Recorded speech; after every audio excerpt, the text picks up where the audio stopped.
How long will an IVA last? The normal period for an IVA is 5 years, but this may be reduced with a lump sum settlement.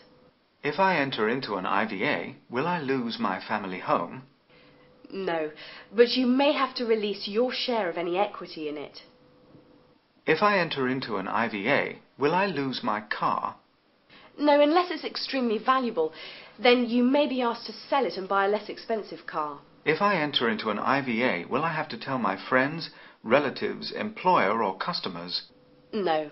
Unlike bankruptcy, which is a very public process and involves an announcement in the local paper, an IVA is a totally discreet process and no one has to know about it unless you tell them.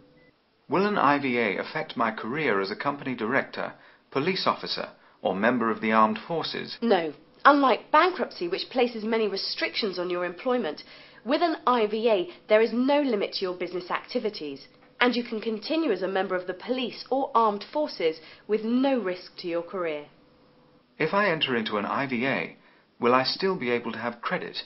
If you undertake an IVA, you will have to give up all your current credit, for example credit cards and store cards, and you will not be allowed to take on additional unsecured borrowings.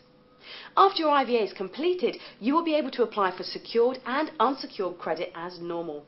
However, undertaking an IVA is a serious matter, and you should limit your future borrowing as much as possible to avoid future debt. Who can benefit from an IVA? An IVA is available to all individuals, sole traders and partners who are finding it difficult to keep up their repayments to their creditors. An IVA is particularly useful for those who own a property and who wish to avoid losing it if they were to be made bankrupt. It is also often used by sole traders and partners who have suffered problems with their business and who wish to secure its survival as they believe it will be profitable in the future. How much will I have to pay into my IVA? You will pay what you can afford. Your monthly payment will be based on your disposable income. This is what you are left with after you take away your reasonable monthly living expenses, excluding your debts, from your monthly income.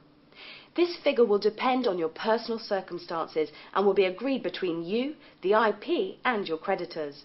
Normally the monthly payment will not be below £200.